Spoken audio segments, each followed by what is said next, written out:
Good morning student. मी Ravi sir, Shri Chaundeshwari science academy Ichalkaranji. तर विद्यार्थी मित्रो, आपण या ठिकाणी cell the unit of life, topic name as cell the unit of life, lecture number 5 मध्ये आहे. तर लेक्चर नंबर 1, 2, 3 हे सिक्वेन्सनं पाहत आला तर तुम्हाला हा टॉपिक छानसा वाटेल आणि परत तुम्हाला ह्याच्यावर काम सुद्धा करावे लागणार नाही.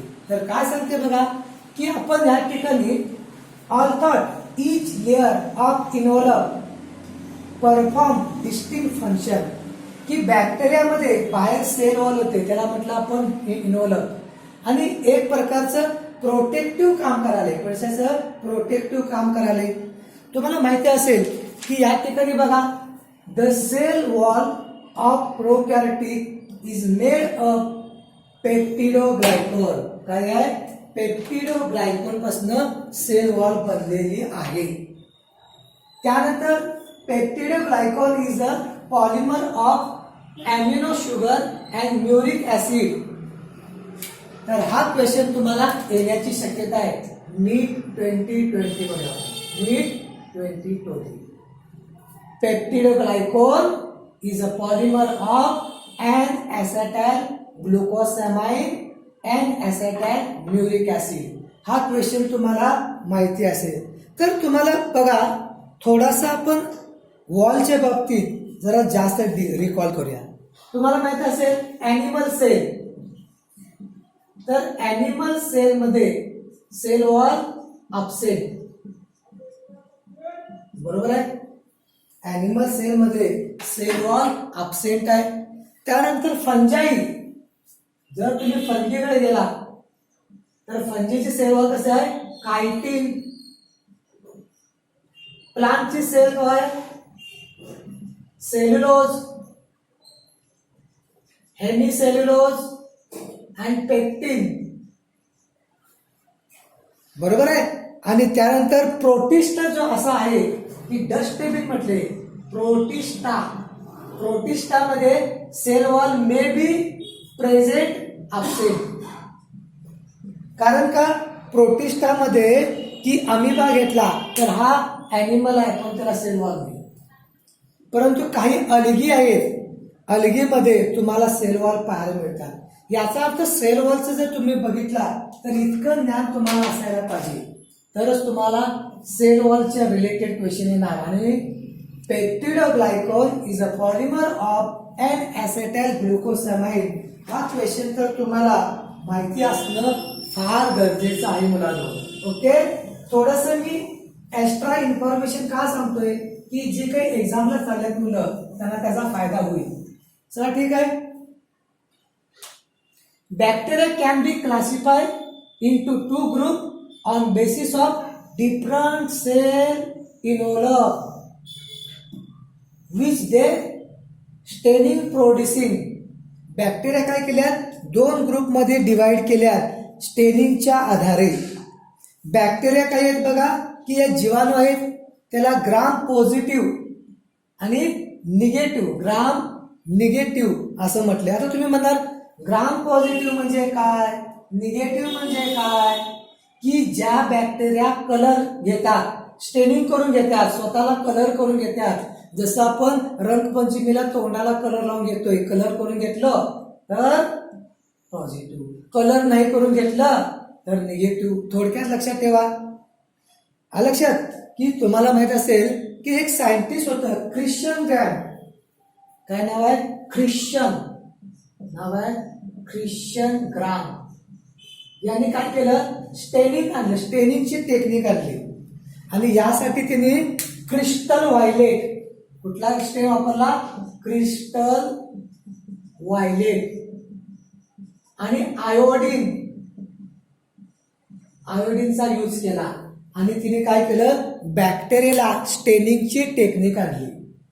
बॅक्टेरियाने काय केलं? आणि तिने म्हटलं की ज्या बॅक्टेरिया रंगतात त्यांना काय म्हणा? ग्राम पॉझिटिव्ह. ज्या रंगत नाहीत त्यांना निगेटिव्ह. साधी गोष्ट आहे. बघा की आपल्या समोर या आहेत ग्राम पॉझिटिव्ह आणि हे आहेत निगेटिव्ह. आता यांच्या कलर मध्ये बघू नका, नॉर्मल बॅक्टेरियातून हे आहेत तर यांना काय केलं, क्रिस्टल व्हायलेटनं, कुठला क्रिस्टल व्हायलेट मध्ये स्टेन केलं दोघांना सुद्धा, आयोडीनचं ट्रीटमेंट दिलं दोघांना, परत डिकलरायझेशन केलं. डिकलरायझेशन म्हणजे कलर घालवायचा प्रयत्न केला तर ग्राम पॉझिटिव्हचा कलर गेला नाही, आहे तसा राहिला, आणि निगेटिव्ह वाल्याचा गेला.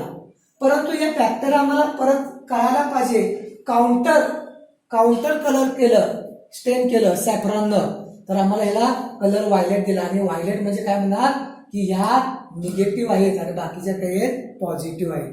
साधं टेक्निकने काय केलं, यूज केलं. परत बघा की इथं रॉड आणि सेफ्रिकल गोल असे बॅक्टेरिया, त्यांना काय केलं, क्रिस्टल व्हायलेटचा यूज केला. परत काय केलं, या ठिकाणी आयोडीन केलं, अल्कोहोलनं वॉश केलं. ज्या रॉड आहेत की नाही त्याचा कलर लूज झाला म्हणजे निगेटिव्ह आहेत, परंतु आपल्याला या कॉलनीमधून या निगेटिव्ह कसं शोधायचं म्हणून काउंटर करत सॅफ्रिनचा यूज केला. आणि हे जे सॅफ्रिनचा केल्यामुळं या जरा पिंक दिसायला लागल्या, याचा अर्थ या निगेटिव्ह आणि या पॉझिटिव्ह, अशा प्रकारे आम्ही शोधू शकतो. तर हे तुम्हाला पाहायचं, लिहून घ्या. ग्राम पॉझिटिव्ह आणि ग्राम निगेटिव्ह हे काय आहे, पॉझिटिव्ह म्हणजे कलर झाल्या आणि निगेटिव्ह म्हणजे तुम्ही म्हणता ह्या पण कलर झाल्यात, नाही हे काउंटर करंट केलाय की ह्या कॉलनीमधनं हे आहे की नाही, या कॉलनीमधनं यांना ओळखायला यायला पाहिजे म्हणून आम्ही काय केलंय, काउंटर सॅफ्रॉनचं करंट दिले. आता म्हणतात की ग्राम पॉझिटिव्ह आणि निगेटिव्ह बॅक्टेरियामध्ये असं नेमकं काय घडालंय, दोन्ही बॅक्टेरियाच आहेत तर त्याच्यामध्ये पेप्टिडोग्लायकॉन दिसते का तुम्हाला, पेप्टिडोग्लायकॉनची मात्रा ग्राम पॉझिटिव्ह मध्ये जास्त आहे, परंतु ग्राम निगेटिव्ह मध्ये हे दिसते का तुम्हाला, पेप्टिडोग्लायकॉनची मात्रा कमी आहे. ह्याच कारणामुळं ग्राम पॉझिटिव्ह आणि ग्राम निगेटिव्ह बॅक्टेरिया दिसायला लागल्या. ओके, अजून थोडस डिटेल बघा. तिच्या काय केलं की त्या बॅक्टेरियाचं वॉल मेम्ब्रेन काढली, माहितीये तुम्हाला, त्या मेम्ब्रेन कशी आहे बघा, सेल मेम्ब्रेन घेतली, त्याच्यामध्ये बघा ग्राम पॉझिटिव्ह मध्ये पेप्टिडोग्लायकॉनची मात्रा जास्त आहे आणि त्यामुळे स्टेनिंग करून घ्यायला. निगेटिव्ह मध्ये पेप्टिडोग्लायकॉन काही कमी आहे म्हणून हे निगेटिव्ह झाले, म्हणजे कलर करून घेत नाही. परंतु यामध्ये आणि एक युनिक कॅरेक्टर दिसत असेल तर तुम्हाला दिसते टिकॉइक ऍसिड. हे तुम्हाला एक्झाम मध्ये विचारते, मला सांगा टिकॉइक ऍसिड कुठल्यामध्ये पाहायला मिळणार, ग्राम पॉझिटिव्ह मध्ये का निगेटिव्ह मध्ये? बरोबर आहे सर, तुम्ही बघा की इथे काय आहे, ग्राम पॉझिटिव्ह म्हणजे टिकॉइक ऍसिड, असा क्वेश्चन तुम्हाला विचारू शकतील. आता एनसीईआरटी काय म्हणते बघा, आपली प्रिय पुस्तक एनसीईआरटी काय म्हणायला माहिती काय, तर एनसीईआरटी म्हणत्या ग्लायकोकॅलेक्स, मी काय म्हणतोय, ग्लायकोकॅलेक्स डिफर कंपोजिशन थिकनेस बघा अमॉंग द डिफरंट बॅक्टेरिया. मग कशी बघितलं आपण, it include the loose of sheet is called the slime layer. ग्लायकोकॅलेक्स एक डिफरंट आहे, थिक आहे, बॅक्टेरियामध्ये मात्र थिक आहे एकदम, परंतु स्लाइम मोड मध्ये असणार, जे अलगी वगैरे असतात ना स्लाइम मोड मध्ये शेवाळसारखं, तर यांच्यामध्ये काय आहे ते थिन आहे. In some while other it may thick or tough is called a capsule. Cell wall determine the shape of cell and provide strong structure support to prevent bacterium from bursting capsule. बघा काय होते बघा की ग्लायकोकॅलेक्स layer generally पॉलिसॅकराइड पासून बनते. पॉलिसॅकराइड वेगवेगळ्या प्रकारचे असू शकतात, बरोबर आहे. कधी कधी ग्लायकोकॅलेक्स जी आहे ही जी लेअर आहे ती थिक आहे, थिक, कारण का की तुम्हाला या ठिकाणी माहिती काय, मेडिसिन मध्ये कॅप्सूल असते बघा औषधाच्या टॅब्लेटवर, तशी थिक असत्या आणि काही ठिकाणी स्लिम असत्या, एकदम लूज असत्या. काही बॅक्टेरियामध्ये पॉलिसॅकराइड काय असत्या, लूज असत्या, त्याला म्हणतो आपण लूज असेल तर स्लाइम म्हणायचं आणि थिक असेल तर कॅप्सूल म्हणायचं. जर समजत नसेल तर बघा तुमच्या समोर एक ठिकाणी स्लाइम काय आहे, इथे काही थिन असेल हे काय म्हणतोय ही स्लाइड मध्ये स्लाइड लेअर आणि हे काय आहे कॅप्सूल जी ग्लायकोकॅलेक्स आहे कॅप्सूल मध्ये येत आहे बघा capsule condensed layer closely surrounded बॅक्टेरियामध्ये कॅप्सूल म्हणायचं आणि slime loosely non uniform density thickness loose आहे loose capsule slime layer also called glycocalyx हे दोघांना सुद्धा आम्ही ग्लायकोकॅलेक्स म्हणतोय ग्लायकोकॅलेक्स थिक असेल तर कॅप्सूल थिन असेल तर स्लाइड साधं सोपं बोलू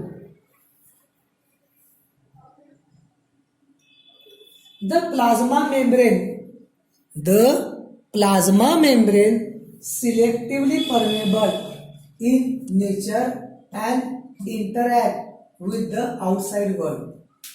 काय केलं ते ही जी प्लाझ्मा मेम्ब्रेन आहे सिलेक्टिव्ह परमेबल लक्षात ठेवा काहीच कंटेन ना प्लाझ्मा मेम्ब्रेन म्हणजे काय सांगा सेल मेम्ब्रेन प्लाझ्मा मेम्ब्रेन म्हणजेच सेल मेम्ब्रेन सिलेक्टिव्ह परमेबल महत्वाचं आहे म्हणजे काय करणार काहीच कंटेनला आत बाहेर करण्यास मदत करणार बाकीच्या नाही सो फॉर एक्झाम्पल वॉटरसाठी ह्याच्याकडे विशेष प्रकारचं पोर आहे त्याला म्हणतोय ॲक्वापोर किंवा पोरियन किंवा काही कंटेन आहेत म्हणजे सर्वांना आत बाहेर येऊ देणार नाही कारण सेल मेम्ब्रेन जी आहे एक दरवाजा समान आहे आणि त्यामुळे कोणता मॉलिक्यूल सायटोप्लाझम मध्ये बाहेर जाईल आणि कोणता टिश्यू मधून बाहेर येईल याचं काम कोण करणार membrane this membrane similar structure to that eukaryotic जसं प्रोकॅरियोटिक मध्ये प्लाझ्मा मेम्ब्रेन आहे तीच युकॅरियोटिक मध्ये आहे लक्षात ठेवा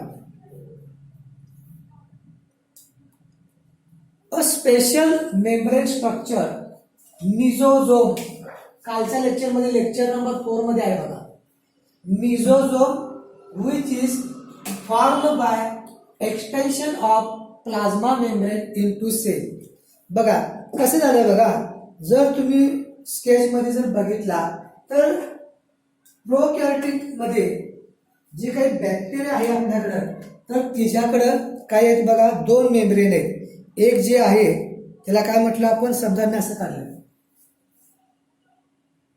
ही अशी काय आहे सेल वॉल आणि त्याच्या आत जी आहे त्याला काय म्हणतो आपण प्लाझ्मा मेम्ब्रेन किंवा सेल मेम्ब्रेन परंतु सेल मेम्ब्रेनने काय केलंय आत काही फोल्डिंग केलंय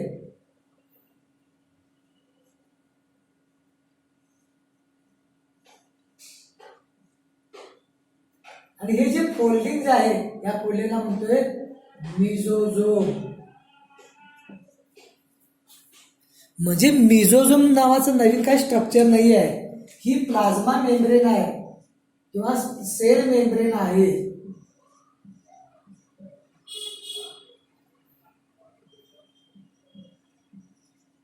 हे जे फोल्डिंग आहे त्या फोल्डिंगलाच काय म्हटलं आपण मिझोझोम म्हटलं लक्षात ठेवा mesosome is analogous to mitochondria question येणार मिझोझोम इज एनालॉगस म्हणजे समान मायटोकॉन्ड्रिया समान आहे असं का म्हटलं असेल सांगा कारण का मिझोझोम हा सेल्युलर रिस्पायरेशन मध्ये काम करायला आहे आणि मायटोकॉन्ड्रिया सुद्धा सेल्युलर रिस्पायरेशन एवढ्या बेसिक लेवलवर तुम्हाला माहिती असेल तर तुम्हाला एनसीईआरटी तुम्ही चांगली अभ्यास केला असं मानलं जाते लक्षात ठेवा नाहीतर नाही की काही लोक म्हणतात की 50 वेळा एनसीईआरटी वाचा एकदा वाचा पण त्यातला एक रेष तुम्ही काय करा क्लिअर करून घ्या मग तुम्हाला छान वाटेल कंटाळला काय बरं लक्ष द्या थोडं अजून छान वाटेल तुम्हाला हे झालं पूर्ण this extension form vesicle tubule and lamellae help in cell wall formation बघा काय काय काम करल्या cell wall formation DNA replication, distribution daughter cell हे तर काम करायला. परत दे ऑल्सो हेल्प रिस्पायरेशन. मिझोझोमची कामं काय काय बघा. Cell wall formation, DNA replication, cell डिव्हिजनच्या वेळी डॉटर सेल बनवणे आणि रिस्पायरेशन. लक्षात ठेवा. म्हणून अॅनालॉगस टू मायटोकॉन्ड्रिया शब्द वापरला गेला. Secretion, pores, increase surface area. बघा सरफेस एरिया वाढला फोल्डिंग केल्यामुळं. अँड प्लाझ्मा मेम्ब्रेन एन्झायमॅटिक गड्डे आणि याच्यावर काय आहे एन्झाईम आहे. मग तुम्हाला क्वेश्चन येणार की युकॅरियोटिक प्रोकॅरियोटिक मध्ये कोणामध्ये तुम्हाला मिझोझोम पाहायला मिळणार.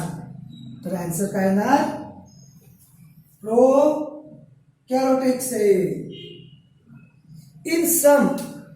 in some prokaryotic like cyanobacteria आपण म्हणतोय blue green algae, there are other membrane extension into cytoplasm is called the chromatophore which contain pigment. काही लोकांना क्रोमॅटोफोर काय आहे हे समजत नाही आहे. मी तुम्हाला परत सांगतो बघा काय आहे क्रोमॅटोफोर म्हणजे काय बघा. की प्रोकॅरियोटिक काय आहे ही आहे बघा. ही सायनोबॅक्टेरिया समजा ही सायनोबॅक्टेरिया आहे आणि ह्यामध्ये बाहेरची जी लेअर आहे काय म्हणणार बघा आपण. समजा याला वॉल म्हटलं आपण सेल वॉल आणि आत कुठल्या आहे बघा प्लाझ्मा मेम्ब्रेन आहे. मगाशी म्हटलं ना प्लाझ्मा मेम्ब्रेन. ही काय केल्या अशी फोल्ड करत्या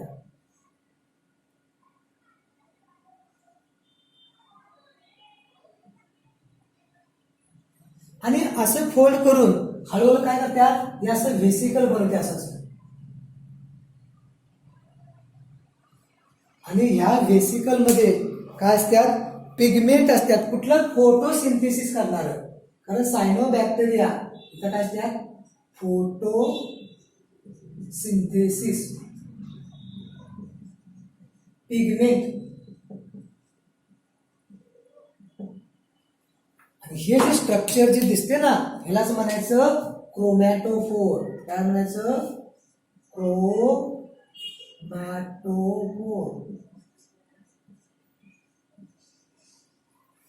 काय लोकांना क्रोमॅटोफोर म्हणजे काय कळलं नाही की काय बाहेर सेल वॉल आहे आत प्लाझ्मा मेम्ब्रेन आहे. असं काय केलं की फोल्डिंग करून एक स्ट्रक्चर बनवून ठेवल्या आणि यामध्ये फोटोसिंथेटिक पिगमेंट आहे आणि यालाच म्हणतोय क्रोमॅटोफोर. बराच वेळा क्वेश्चन येते बघा सायनोबॅक्टेरिया ब्लू ग्रीन अल्गी. हे काय आहे ब्लू ग्रीन अल्गी मध्ये आम्हाला पाहायला मिळते. Bacterial cell may be motile और नॉन मोटाईल. आता थोडासा कंटेंट चेंज झाला बघा. आपण आता काय केलोय बॅक्टेरियाच्या मुवमेंट लक्षात ठेवा. मुवमेंट साठी काय आहे फ्लेजेल असते. फ्लेजेला सिलिया पण असते पण तो फ्लेजेल असते. Bacteria cell may be motile. Motile म्हणजे मुवमेंट. मुवमेंट म्हणजे हालचाल करणार. नॉन मोटाईल हालचाल करणार नाही. They have thin filamentous extension form cell wall is called flagella. काय म्हटले की बघा thin filamentous extension from their cell wall called म्हणजे सेल वॉल मध्ये काही एक्सटेन्शन बाहेर पडले त्याला फ्लॅजेला म्हणायचं. सेल वॉल सेल मेम्ब्रेन नव्हे. Bacteria show a range in the member arrange of फ्लॅजेला. काय सांगितलंय की बॅक्टेरियामध्ये बघा की ही बॅक्टेरिया आहे. सगळ्यात बाहेर काय आहे की या ठिकाणी सेल वॉल दिसत आहे. कॅप्सूल आहे लक्षात ठेवा. ग्लायकोकॅलेटचं कॅप्सूल आहे. त्यानंतर सेल वॉल आणि मेम्ब्रेन सायटोप्लाझम आणि हा जे जेनेटिक मटेरियल आहे त्याला न्यूक्लाइड म्हटले. आणि आत जो प्लाझमिड आहे काल मी सांगितले आणि आत 70 इयर्स राहिलं. हा जो स्ट्रक्चर दिसते ना तुम्हाला हा जो आहे याला म्हणायचं फ्लॅजेला. आणि फ्लॅजेला जो आहे की नाही सेल वॉलचं एक्सटेन्शन आहे. सेल मेम्ब्रेनचं नव्हे. सेल वॉलचा एक्सटेन्शन आउटग्रोथ आहे आणि हा काय बनला आहे फ्लॅजेला. काही वेळा असा बारीक क्वेश्चन आहे तो आम्हाला काय करेल, त्रास करून जाईल. Type of flagella. एक असेल ही बॅक्टेरिया, एकच फ्लॅजेला असेल सिंगल, त्याला काय म्हणायचं, मोनोट्रायकस. लिहून घ्या. एकाच बाजूला एकाच एंडला जास्त आहे, काय म्हणायचं, लायपोट्रायकस. दोन्ही साईडला अँफिट्रायकस आणि पेरिट्रायकस, IMP, ईश्वर्या कोली. ई कोलीमध्ये तुम्हाला काय पाहायला मिळते, पेरिट्रायकस, म्हणजे त्याच्या बॉडीवर ई कोली जर असं काढला आपण तर त्याच्या सगळीकडे काही आहे, असा फ्लॅजेल आहे. आणि अँफिट्रायकस मीन टफ फ्लॅजेला बोथ एंड. दोन्ही एंडला काय, एंडलाच आहे, मिडल मध्ये नाही आहे, टफ फ्लॅजेला. तर बघा परत दिले बघा, मोनोट्रायकस वन साइड आहे, लायपो वन साइडला पण तो जास्त आहे. पेरिट्रायकस बघा बॉडीच्या सर्व बाजूला आहे, मिडल मध्ये पण दिसते. आणि अँफी म्हणजे दोन्ही एंडला. तर फ्लॅजेला कसं आहे बघा, bacterial flagella are polymer approximately 15 nanometer diameter, such 15 micrometer length, composed of, underline करा, प्रोटीन, फ्लॅजेलिन प्रोटीन. नाव काय दिले, फ्लॅजेलिन प्रोटीन. बॅक्टेरियाचा जो फ्लॅजेला आहे ते प्रोटीनचं नाव आहे flagellin protein. Each flagella has hollow core base. Each flagella has rotary motor, rotor समान आहे, 3 पार्ट बेसल बॉडी हो. हे अॅनालॉगस समान आहे, मोटर असं फिरते ना गोल गोल, जे काही हेलिकॉप्टरला जे काही जे पंखा गोल फिरणार आहे तशा प्रकारचेला रोटर तुम्हाला पाहायला मिळते. बघा तर काय आहे की हा जो रोटर आहे मोटर समान आहे, ही गोल फिरणार आणि फ्लॅजेला काय करणार, असं गोल गोल फिरतोय बघा. आणि प्रोटीनचं नाव आहे फ्लॅजेलिन प्रोटीन. लक्षात. तर फ्लॅजेलिन प्रोटीन हे कंटेन महत्वाचं आहे. Bacterial flagella is composed of 3 part. बघा, फ्लॅमेंट, हुक आणि बेसल बॉडी. द फ्लॅमेंट काय केले बघा, filament is the longest portion, सगळ्यात मोठा भाग आहे filament. Extend from the cell surface outside. Prokaryotic flagella do not show 9+2 arrangement. आता हे 9+2 अरेंजमेंट काय बघा, की या ठिकाणी की 9 जे आहेत मध्ये 2, ही 2 आहेत आणि परत ही जॉईंट 1 2 3 4 5 6 7 8 आणि 9 अशी एक रिंग बनत्या आणि मध्ये 2 आहे, याला म्हणायचं 9+2 अरेंजमेंट. परंतु प्रोकॅरियोटिकच्या फ्लॅजेलामध्ये 9+2 अरेंजमेंट पाहायला मिळत नाही. याचा अर्थ युकॅरियोटिक मध्ये 9+2 अरेंजमेंट आहे. युकॅरियोटिक सेलमध्ये 9+2 अरेंजमेंट तुम्हाला पाहायला मिळणार.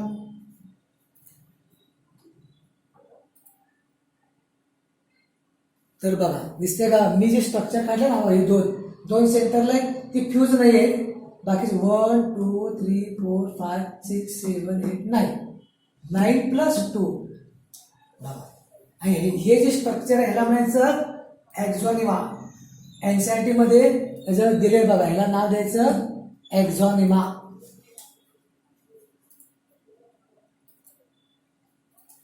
Beside flagella, pili and fibri are also surface structure of the bacteria but do not play role motile. फ्लॅजेला सोडून तुमच्याकडे पिली आणि फिब्री आहे, फ्लॅजेला सोडून पिली आणि फिजिरी आहे, परंतु हे मुवमेंटला मदत करत नाही. Pili are elongated tubular structure made of special protein. Fimbriae small bristle like fibre आहेत, सपोर्ट टू सेल. याचा अर्थ फ्लॅजेला मुवमेंटला मदत करणार पिली आणि फिब्री मुवमेंटला मदत करणार नाही. In some bacteria they are also help attach to the bacteria to rob और होस्ट सेल. ही फिब्री काय करणार की जे काही होस्ट सेल आहे त्याच्या बॉडीला अटॅच करण्यासाठी हेल्प केले जाते. तर बघा, तर इथे दिसते बघा तुम्हाला ही छोटं छोटं आहे की याला म्हणायचं फिब्री. हे दिसतं बरोबर आहे. आणि हे लॉंग आहे बघा, लॉंग हे जे आहे हे छोटस लॉंग आहे की नाही, याला म्हणायचं पिली. हे फ्लॅजेला नाही, ही दोन आहेत पिली आणि छोटे छोटे काय. हे फिब्री काय करणार, होस्ट सेलच्या बॉडीला अटॅच होण्याला मदत करणार. होस्ट सेलच्या बॉडीला अटॅच करण्यासाठी मदत करणार. तर बघा, फिब्री आणि pili a short thin appendage. Fimbriae allow attachment initiate डिसीजेसच्या वेळी आणि pili join to cell transfer DNA from one cell to other. Conjugation, बॅक्टेरियामध्ये सेक्शुअल रिप्रोडक्शन आहे, कॉन्ज्युगेशन ट्यूब समान होते, यावेळी पिली काम करते. ओके. आता काय झालं, कंटेंट बदलला आहे. आता आपण बाहेर आलोय रायबोझोम. मी तुम्हाला सांगतोय की प्रोकॅरियोटिक मध्ये 70S आहे, युकॅरियोटिक मध्ये 80S रायबोझोम आहे. ऍक्च्युअली रायबोझोम कसा आहे, झोम म्हणजे body. In prokaryotic associated with the plasma membrane. They are about 15 nanometer by 20 nanometer size, made up of two unit, म्हणजे 50 and 30 which unit present together form 70S. तुम्ही आता इथे काय म्हणू नका की 50 प्लस 30 इज इक्वल टू 80 म्हणू नका. हे काय आहे, सब युनिट म्हणून विचार केला जातोय. काय केले जाते, सब युनिट म्हणून याला विचारले जाते. किंवा याला म्हणते सेडवरबर्ग. यस, बरोबर आहे, युनिट असं म्हटलं याचा अर्थ. तर राहिलं की प्रोकॅरियोटिक मध्ये 70S रायबोझोम आहे. Ribosome IMP, ribosome are site of protein. Protein बनणारी मशिनरी म्हणजे रायबोझोम.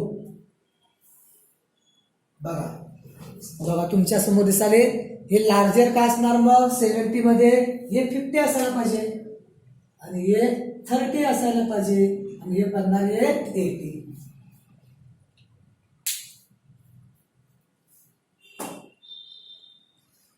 आता 70 आणि 80 मध्ये काय फरक आहे बघा. काही वेळा मॉलिक्युलर बायोलॉजी मध्ये हे आहे बघा. हे तर प्रोकॅरियोटिक मध्ये 70 रायबोझोम आहे, युकॅरियोटिक मध्ये 80S रायबोझोम आहे. की प्रोकॅरियोटिक मध्ये बघा 50S30 आणि 50 मध्ये काय म्हणजे की काय आहे बघा, 5S RNA आहे, 23S RNA, 16S RNA. 80 मध्ये 60 आणि 40 तुम्ही म्हणू नका, 100 म्हणू नका. तर 5S RNA, 5.8S, 28 RNA, 18 असं प्रकारे रायबोझोम बनला जातो. तुम्ही एक लक्षात ठेवा, दोन युनिट आहेत, लार्जर आणि smaller. Larger, smaller. Several ribosome may attach single mRNA form chain is called polyribosome. Polysome 2018ला विचारलेला नीट मध्ये. पेपर पाडून बघा, ऑप्शन दिलता हा पॉलिझोम. एक रायबोझोम दिसेल, एक mRNA आहे, हा mRNA आहे आणि यामध्ये एक पेक्षा जास्त रायबोझोम जोडल्यात, 1 2 3 4. याला म्हणायचं polysome. Ribosome of polysome translate mRNA in protein. या mRNA ला जो मेसेज आणला DNA कडून त्याला प्रोटीन बनवायचं काम कोण करतंय की रायबोझोम. लक्षात, प्रोटीन बनवायचं काम कोण करायले, रायबोझोम. तुम्ही लक्षात ठेवा, पॉलीरायबोझोम आणि पॉलिझोमचा अर्थ काय आहे लक्षात. आता थोडस वेगळा पॉइंट आहे, इन्क्युशन बॉडी म्हणजे काय बघा. तर इन्क्युशन बॉडीचा अर्थ काय आहे बघा की reserve material. Prokaryotic cell store in cytoplasm in form of inclusion body.